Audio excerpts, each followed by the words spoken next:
പൃഥു തുടരുകയാണ്. യജ്ഞഭാഗങ്ങൾ ഭുജിച്ച് ഉചിതമായ ഫലങ്ങൾ നൽകുന്ന ഇന്ദ്രൻ തുടങ്ങിയുള്ള സകല ദേവന്മാരുടെയും ഈശ്വരനും സർവസംപൂജ്യനുമായ ശ്രീഹരിയെ ദൃഢവ്രതത്തോടുകൂടി സ്വധർമാനുഷ്ഠാനമാകുന്ന യോഗത്താൽ ആരാധിച്ചു കൊണ്ടിരിക്കുന്നവർ എൻ്റെ പ്രജകളിൽ ആരെല്ലാമാണോ അവർ എന്നെ അനുഗ്രഹിച്ചു കൊണ്ടിരിക്കുന്നവരാകുന്നു. അതെൻ്റെ ഭാഗ്യം. എന്തെന്നാൽ അവരുടെ സത്കർമ്മത്തിൻ്റെ ഫലമായി സിദ്ധിക്കുന്ന പുണ്യത്തിൻ്റെ ഒരംശം രാജാവ് എന്ന നിലയിൽ എനിക്കും കിട്ടുന്നു. മറ്റൊരു കാര്യം വെളിപ്പെടുത്തുകയാണ് ഈ ഭാഗത്തിലൂടെ വ്യാസഭഗവാൻ. യജ്ഞഭാഗങ്ങൾ ഭുജിച്ച് ഉചിതമായ ഫലങ്ങൾ നൽകുന്ന ഇന്ദ്രൻ തുടങ്ങിയുള്ള സകല ദേവന്മാരുടെയും ഈശ്വരൻ. അതായത് നമ്മൾ ഓരോ പ്രവൃത്തി ചെയ്യുമ്പോൾ അതിന് ഫലം തരുന്നത് പ്രപഞ്ചത്തിലെ ഓരോ ശക്തികളാണ്. ആ ശക്തികൾക്ക് ആ ഫലം തരുന്നതിനുള്ള ശക്തി പകർന്നു കൊടുക്കുന്നത് പരമമായതാണ്. അതുകൊണ്ട് നമ്മൾ ഓരോ പ്രവൃത്തി ചെയ്യുമ്പോഴും അതിനുണ്ടാകുന്ന ഫലത്തെ തരുന്ന ഇന്ദ്രാദികൾക്കും ഈശ്വരൻ പരമമായ പൊരുളാണ്. യജ്ഞഭാഗങ്ങൾ ഭുജിച്ച് ഉചിതമായ ഫലങ്ങൾ നൽകുന്ന ഇന്ദ്രൻ തുടങ്ങിയുള്ള സകല ദേവന്മാരുടെയും യാഗങ്ങളൊക്കെ ചെയ്യുമ്പം ആ യാഗങ്ങളുടെ ഓരോ ഭാഗം ഓരോ ദേവന്മാർക്ക് അവകാശപ്പെട്ടതാണ്. ആ ദേവന്മാർ അവരവരുടേതായിട്ടുള്ള ഭാഗങ്ങളെ കൈക്കൊണ്ട് അവർക്ക് നൽകാൻ പറ്റുന്ന അനുഗ്രഹങ്ങളെ അവർ ചൊരിയും. അവർക്കും കൂടി ഈശ്വരനാണ് പരമമായത്. ഈശ്വരനും സർവസംപൂജ്യനുമായ ശ്രീഹരിയെ, അങ്ങനെ ഇന്ദ്രാദികൾക്കും ഈശ്വരനാണ്. ഇനി ഇന്ദ്രാദികൾക്ക് മാത്രമാണോ ഈശ്വരൻ എന്ന് ചോദിച്ചാലല്ല, എല്ലാവരാലും പൂജിക്കപ്പെടുന്നവനാണ് ശ്രീഹരി.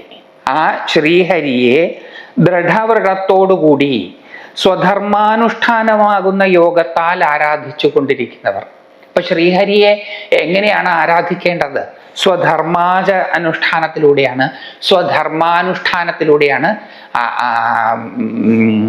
ആരാധിക്കേണ്ടത്. അത് നമ്മൾ വിശദമായിട്ട് നേരത്തെ കേട്ടു. ഓരോരുത്തരുടെയും സ്വഭാവാനുസൃതമായ പ്രവൃത്തി അവയർനെസ്സോടുകൂടി ചെയ്യുമ്പോൾ, അവയർനെസ് എന്ന് പറയുന്നത് ഈശ്വരനാണ്. അപ്പം ഈശ്വര സ്മരണയോടുകൂടിയാണ് സകല പ്രവൃത്തികളും ചെയ്യുക.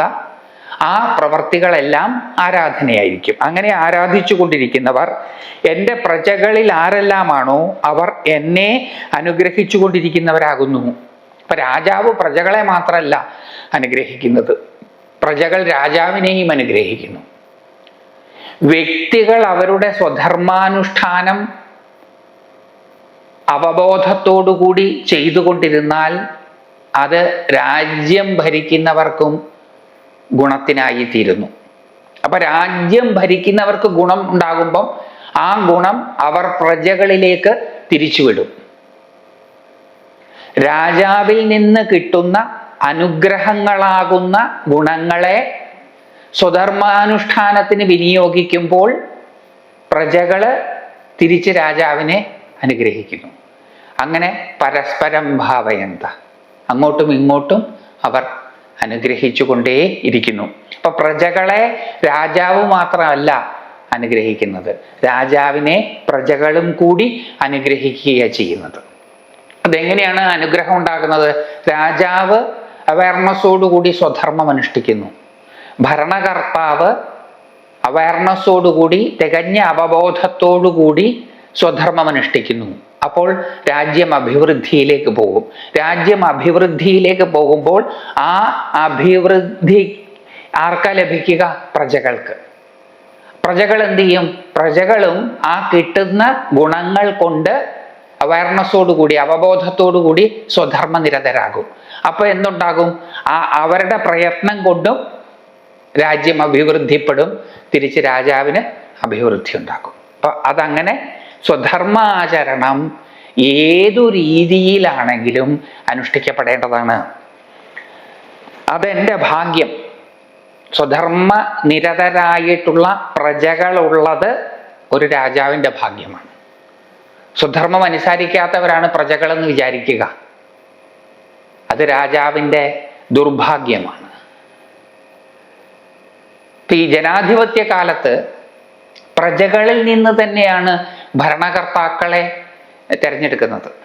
അപ്പൊ സ്വധർമ്മനിരതരല്ല പ്രജകളെങ്കിൽ ഭരണകർത്താക്കൾ സ്വധർമ്മനിരതരല്ലാതായി തീരും. സ്വധർമ്മനിരതരല്ലാത്തവർ പ്രവർത്തിക്കുമ്പോൾ രാജ്യം അഭിവൃദ്ധിയിലേക്ക് പോകുവാനുള്ള സാധ്യത ഇല്ല. എന്തെന്നാൽ അതെന്റെ ഭാഗ്യം. എന്തെന്നാൽ അവരുടെ സത്കർമ്മത്തിന്റെ ഫലമായി സിദ്ധിക്കുന്ന പുണ്യത്തിന്റെ ഒരു അംശം രാജാവ് എന്ന നിലയിൽ എനിക്കും കിട്ടുന്നു. നമ്മൾ അനുഷ്ഠിക്കുന്ന പുണ്യം, പുണ്യം എന്ന് പറഞ്ഞാൽ എന്താ? സ്വധർമാചരണം. ആരെങ്കിലുമൊക്കെ എഴുതി വെച്ചിട്ടുള്ള പുസ്തകത്താളുകളിലെ നിയമങ്ങളനുസരിച്ച് സ്വന്തം ജീവിതത്തെ മുന്നോട്ട് കൊണ്ടുപോവുക എന്നുള്ളതല്ല. സ്വസ്വഭാവാനുസൃതമായ പ്രവൃത്തിയിൽ അവബോധത്തോടുകൂടി നിലകൊള്ളുക എന്നുള്ളതാണ്. അത് പുണ്യത്തെ ജനിപ്പിക്കും. അതായത് അത് ഈശ്വരനോട് അടുപ്പിച്ചുകൊണ്ടേയിരിക്കും. ആ പുണ്യത്തിൻ്റെ ഒരു അംശം ഭരണകർത്താക്കൾക്കും എപ്പോഴും കിട്ടുകയും ചെയ്യും. എന്തെന്നാൽ അവരുടെ സത്കർമ്മത്തിന്റെ ഫലമായി സിദ്ധിക്കുന്ന പുണ്യത്തിന്റെ ഒരു അംശം, സത്കർമ്മം എന്ന് പറഞ്ഞാൽ സ്വധർമാനുഷ്ഠാനം, പുണ്യത്തിന്റെ ഒരു അംശം രാജാവ് എന്ന നിലയിൽ എനിക്കും കിട്ടുന്നു. ഐശ്വര്യ സമൃദ്ധിയും അധികാരത്തിന്റെ പിൻബലവുമുള്ള രാജാക്കന്മാർ തങ്ങളുടെ പ്രഭാവം ഒരിക്കലും അജിതനായ ഭഗവാനെ സേവിക്കുന്ന ഭക്തന്മാരുടെ നേരെയും ഉത്തമരായ ബ്രാഹ്മണരുടെ നേരെയും അവരെ പീഡിപ്പിക്കാനായി ഉപയോഗിക്കരുത്. അപ്രകാരം ചെയ്യുന്നത് രാജാവിൻ്റെ നാശത്തിൽ കലാശിക്കും. കാരണം ഭഗവത് ഭക്തന്മാരുടെയും ഉത്തമ ബ്രാഹ്മണരുടെയും തേജസ് അവരുടെ തന്നെ രക്ഷയ്ക്കും ലോകാനുഗ്രഹത്തിനും ഉപദ്രവിക്കുന്നവരെ നിലയ്ക്കു നിർത്തുന്നതിനും മതിയാകും. സഹനശക്തി, വ്രതാനുഷ്ഠാനങ്ങൾ, ജ്ഞാനം തുടങ്ങിയ നിഷ്ഠകളാൽ നേടിയെടുത്ത അതിബലവത്തായ തേജസ് അവരിൽ ഒളിഞ്ഞിരിപ്പുണ്ട്. ഐശ്വര്യ സമൃദ്ധിയും അധികാരത്തിന്റെ പിൻബലവുമുള്ള രാജാക്കന്മാർ. ഐശ്വര്യ സമൃദ്ധി ഉണ്ടാകുന്നത് ഈ പ്രജകളുടെ സ്വധർമ്മ അനുഷ്ഠാനത്തിലൂടെയാണ്. അങ്ങനെ ധാരാളം സ്വത്തുള്ള, ധന ശക്തിയുള്ള, അധികാരത്തിന്റെ പിൻബലമുള്ള രാജാക്കന്മാർ ആ അധികാരത്തെ, ആ ഐശ്വര്യത്തെ എങ്ങനെ ഉപയോഗിക്കണം എന്നാണ് ഇവിടെ പറഞ്ഞു തരുന്നത്.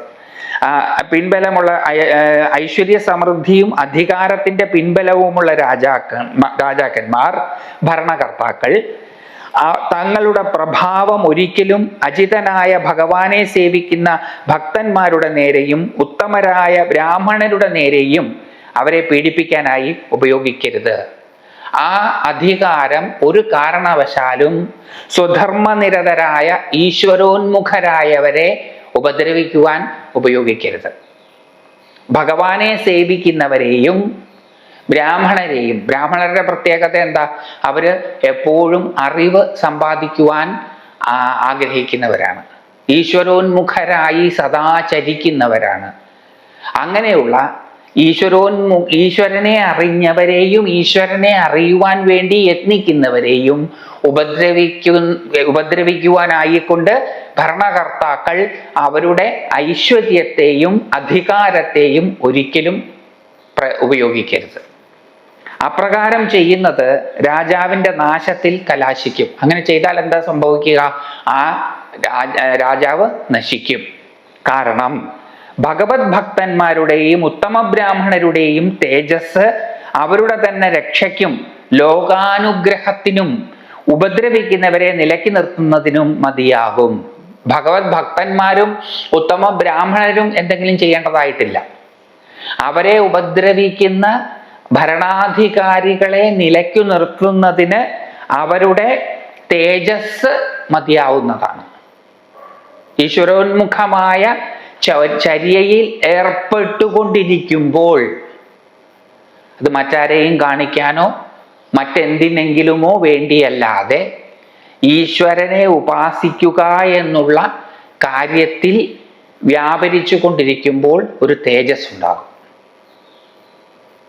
അറിവ് മാത്രം ആഗ്രഹിച്ചുകൊണ്ട് പ്രവർത്തിക്കുന്നവർക്ക് ഒരു തേജസ് ഉണ്ടാകും. ആ തേജസ് അവരെ സദാ സംരക്ഷിക്കും. അവര് അതിനുവേണ്ടി പ്രയത്നിച്ചു കൊള്ളണം എന്നില്ല. നമുക്കെതിരെ വരുന്ന അപകടങ്ങളെ നമ്മൾ അറിയുന്നതിന് മുമ്പ് തന്നെ നാം ഉപാസിക്കുന്ന ഈശ്വരൻ അതിനെ തടയും. ലളിതോപാഖ്യാനത്തില് അതാണ് വെളിപ്പെടുത്തി തരുന്നത്.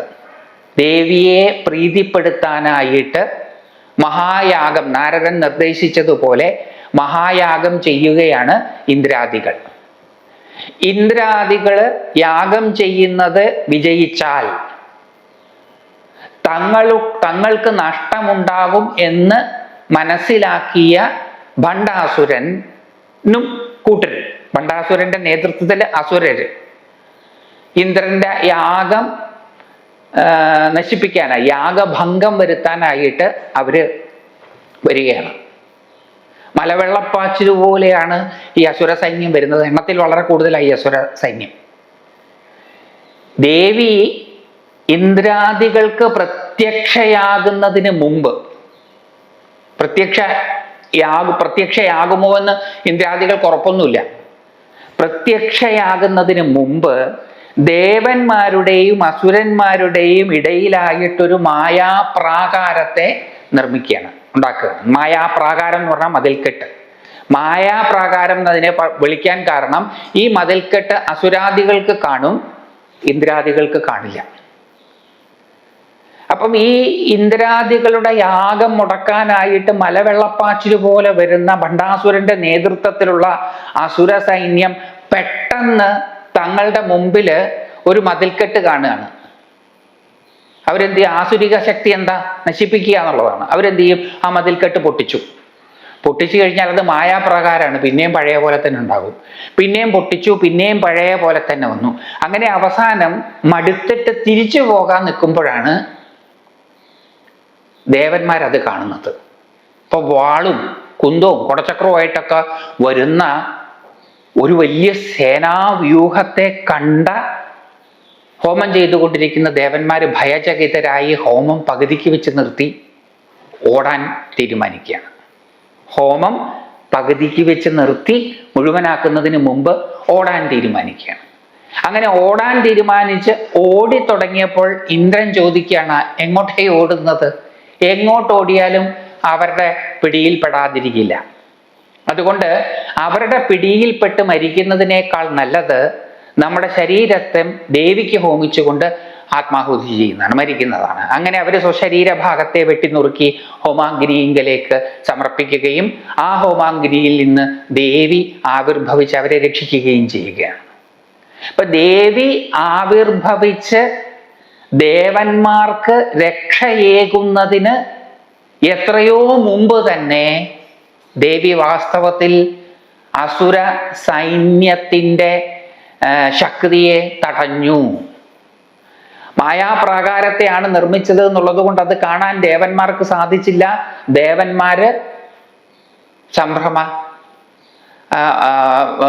ഉള്ളവരായി തീർന്നു. അവർ പേടിച്ച് ഓടാൻ തുടങ്ങി. അപ്പം ഈ തേജസ്, ഈശ്വരോന്മുഖരായി ചരിക്കുന്നവരുടെ തേജസ് അവരെപ്പോഴും രക്ഷിക്കും. അപ്പൊ അതും കൂടിയാണ് ഇവിടെ സൂചിപ്പിക്കുന്നത്. അപ്രകാരം ചെയ്യുന്നത് രാജാവിന്റെ നാശത്തിൽ കലാശിക്കും. കാരണം ഭഗവത് ഭക്തന്മാരുടെയും ഉത്തമ ബ്രാഹ്മണരുടെയും തേജസ് അവരുടെ തന്നെ രക്ഷയ്ക്കും, അവരുടെ രക്ഷയ്ക്ക് മാത്രമല്ല, ലോകാനുഗ്രഹത്തിനും ഉപദ്രവിക്കുന്നവരെ നിലയ്ക്ക് നിർത്തുന്നതിനും മതിയാകും. ഈശ്വരോന്മുഖരായി ജനിക്കുന്നവരുടെ തേജസ് അവരുടെ രക്ഷയ്ക്ക് മാത്രമല്ല മതിയാവുന്നത്, അത് ലോകാനുഗ്രഹത്തിന് കാരണമായി തീരും. ഞാനും നിങ്ങളുമൊക്കെ ഈശ്വരോന്മുഖരായി ജനിച്ചുകൊണ്ടിരുന്നാൽ വേറൊന്നും ചെയ്യണ്ട, നമ്മൾ ഈശ്വരോന്മുഖരായി മുന്നോട്ട് പോയിക്കൊണ്ടിരുന്നാൽ മതി. നാം ജനിപ്പിക്കുന്ന തേജസ് നമ്മളെ രക്ഷിക്കുക മാത്രമല്ല, ലോകത്തെ സദാ അനുഗ്രഹിക്കുകയും ചെയ്യും. അത് മാത്രമല്ല, നമ്മളെയും ലോകത്തെയും ഉപദ്രവിക്കുന്നവരെ നിലയ്ക്ക് നിർത്തുന്നതിനും മതിയാകും. വേറൊന്നും ചെയ്യേണ്ട ആവശ്യമില്ല. സഹനശക്തി, വ്രതാനുഷ്ഠാനങ്ങൾ, ജ്ഞാനം തുടങ്ങിയ നിഷ്ഠകളാൽ നേടിയെടുത്ത അതിബലവത്തായ തേജസ് അവരിൽ ഒളിഞ്ഞിരിപ്പുണ്ട്. അത് തെളിഞ്ഞു കണ്ടോളണമെന്നില്ല. ഒരു ഈശ്വരോന്മുഖമായ പ്രവൃത്തിയിൽ ഏർപ്പെട്ടുകൊണ്ടിരിക്കുമ്പോൾ പലതും സഹിക്കേണ്ടി വരും. അപ്പം സഹനശക്തി ഉണ്ടാകും. വ്രതാനുഷ്ഠാനങ്ങൾ എളുപ്പമല്ല. വ്രതാനുഷ്ഠാനങ്ങൾ ചെയ്യുക എന്ന് പറയുന്നത് ജ്ഞാനം, അറിവ് സമ്പാദിക്കുന്നതും അത്ര എളുപ്പമൊന്നുമില്ല. പുസ്തകം വായിച്ചാൽ ഉടനെ മനസ്സിലായിക്കൊള്ളണം എന്നൊന്നുമില്ല. പുസ്തകം വായിക്കുന്ന എല്ലാവർക്കും അറിവുണ്ടായിക്കൊള്ളണം എന്നും ഇല്ല. ഒരു ക്ലാസ്സിൽ പഠിക്കുന്ന ഒരേ പുസ്തകം വായിക്കുന്ന എല്ലാവരും എഴുതുന്ന ഒരേ പരീക്ഷയ്ക്ക് വ്യത്യസ്ത മാർക്കുകളാണ് ലഭിക്കുന്നത്. അപ്പൊ പുസ്തകം വായിച്ചു എന്നുള്ളത് കൊണ്ട്, അല്ലെങ്കിൽ അത് വിശദീകരിച്ച് കേട്ടു എന്നുള്ളത് കൊണ്ട് ഒരാൾക്ക് അറിവ് ഉണ്ടായിക്കൊള്ളണം എന്നില്ല. അറിവ് ഉണ്ടാകണമെങ്കിലും നല്ല പ്രയാസമാണ്. അപ്പം സഹനശക്തി, വ്രതാനുഷ്ഠാനങ്ങൾ, ജ്ഞാനം തുടങ്ങിയ നിഷ്ഠകളാൽ നേടിയെടുത്ത അതിബലവത്തായ തേജസ്, ഇതൊക്കെ നേടിയെടുക്കുമ്പം അതിബലവത്തായിട്ടുള്ളൊരു തേജസ് ഉണ്ട്. അത് അവരിൽ ഒളിഞ്ഞിരിപ്പുണ്ട്. നമ്മൾ നേരത്തെ കേട്ട കഥയില് ദേവീയാഗം, മഹായാഗം ചെയ്യുകയാണ് ദേവന്മാർ ഇന്ദ്രന്റെ നേതൃത്വത്തിൽ. ആ പ്രവൃത്തി അവരിൽ ഒരു തേജസ്സിനെ ജനിപ്പിക്കുകയാണ്. ആ തേജസ് ഒളിഞ്ഞിരിക്കുകയാണ്, ആരും കണ്ടിട്ടില്ല. അസുരന്മാർക്ക് പോലും ആ തേജസ് ദൃഷ്ടിഗോചരമല്ല. ദേവന്മാർക്കും അറിയില്ല അവരുടെ ഉള്ളിൽ അങ്ങനെ ഒരു തേജസ് ഉണ്ടെന്ന്. ആ തേജസ് ഒളിഞ്ഞിരിക്കുകയാണ്, മറഞ്ഞു കിടക്കുകയാണ്. അത് തിരിച്ചറിഞ്ഞിട്ടുണ്ടാവില്ല. ആ പക്ഷെ ആ തേജസ് ഉണ്ട്.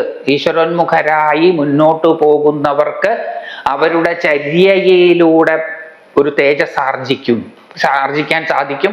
ആ തേജസ് അവരുടെ രക്ഷയ്ക്ക് എത്തും. പുരാണ പുരുഷനായ ഭഗവാൻ ശ്രീഹരിയും നിത്യവും ഉത്തമ ബ്രാഹ്മണരുടെ പാതാരവിന്ദങ്ങളെ നമിക്കുന്നവനും അവരെ ഈശ്വര തുല്യരെന്ന് സങ്കല്പിച്ച് പൂജിക്കുന്നവനും ഭക്തജനങ്ങളുടെ സകല സന്താപങ്ങളെ ഇല്ലാതാക്കാനുള്ള ശേഷിയുള്ളവനും ആണ്. സമസ്ത ലോകത്തിൻ്റെയും പാപങ്ങളെ നീക്കി പരിശുദ്ധമാക്കുന്നതിന് പര്യാപ്തമായ യശസ് ഭഗവാൻ ഉണ്ടായിട്ടുള്ളതും മഹാത്മാക്കളിൽ വെച്ച് അഗ്രഗണ്യനായതും അവിടുത്തെ ഭക്താനുഗ്രഹ വ്യഗ്രത കൊണ്ട് തന്നെയാണ്. അവിടുന്ന് ഒഴികെ മറ്റെല്ലാവരും കേവലം ഒരു കടാക്ഷത്തിനായി സദാ കാക്ഷിക്കുന്ന സാക്ഷാൽ ശ്രീദേവി ഒരിക്കലും പിരിയാതെ തന്നിൽ തന്നെ വസിക്കുന്നതും ബ്രാഹ്മണ ഭക്തി കൊണ്ട് തന്നെ. ഈശ്വരനെ നമ്മൾ ആരാധിക്കുക മാത്രമല്ല, ഈശ്വരൻ നമ്മളെയും ആരാധിക്കുകയാണെന്നാണ് പറഞ്ഞത്. ഇതൊരു പാരസ്പര്യമാണ്. ഈശ്വരോന്മുഖമായ ചര്യ എന്ന് പറയുന്നത് പാരസ്പര്യമാണ്. ഏകാധിപതിയായ ഒരു രാജാവിനെ പ്രജകൾ സേവിക്കുന്നത് പോലെയല്ല. ഇത് അങ്ങോട്ടും ഇങ്ങോട്ടും ഉള്ളതാണ്. പുരാണ പുരുഷനായ ഭഗവാൻ ശ്രീഹരിയുടെ പുരാണ പുരുഷനാണ് അദ്ദേഹം. ഏറ്റവും പഴയ ആളാണ്.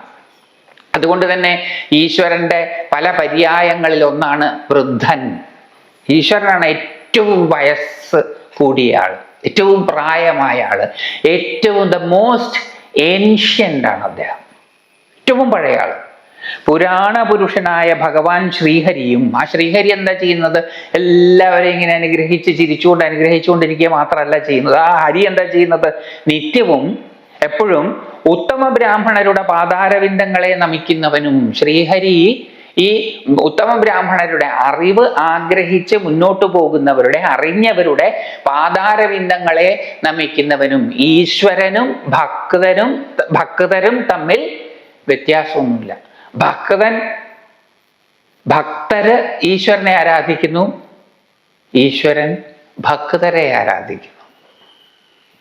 ഭാരതീയ സംസ്കൃതിയുടെ ഒരു മഹത്വമാണിത്. ഭാരതം മുന്നോട്ട് വയ്ക്കുന്ന ഈശ്വരൻ എന്ന കാഴ്ചപ്പാട് മറ്റെല്ലാ കാഴ്ചപ്പാടുകളിൽ നിന്നും വ്യത്യസ്തമാണ്. അതുകൊണ്ട് തന്നെ ഭാരതീയ സംസ്കൃതിയെ ശരിക്കും മനസ്സിലാകണമെന്നുണ്ടെങ്കിൽ ഭാരതീയമായ കാഴ്ചപ്പാടുകളിലൂടെ അതിനെ അറിയാൻ ശ്രമിക്കണം. വൈദേശികമായ ശാസ്ത്രങ്ങൾ ഉപയോഗിച്ച് ഇതിനെ വിശകലനം ചെയ്താൽ ഇതൊരു പരിധിക്കപ്പുറം മനസ്സിലാവുകയില്ല.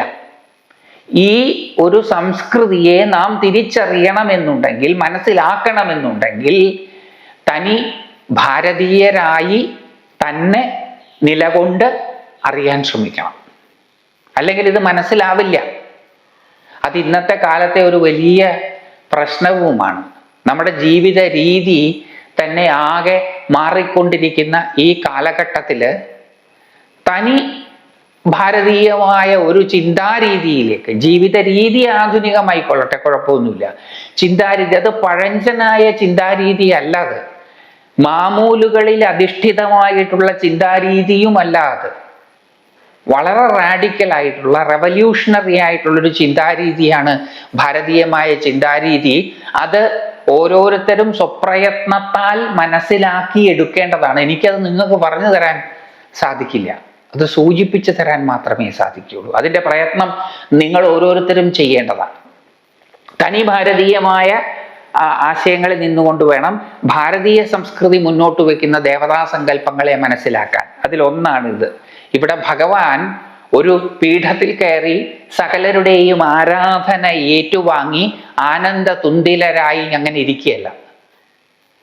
ഭഗവാൻ തിരിച്ച് തന്നെ ആരാധിക്കുന്നവരെ നമിക്കുകയാണ് ചെയ്യുന്നത്. ബാക്കി നമുക്ക് അടുത്ത പ്രാവശ്യം കേൾക്കാം.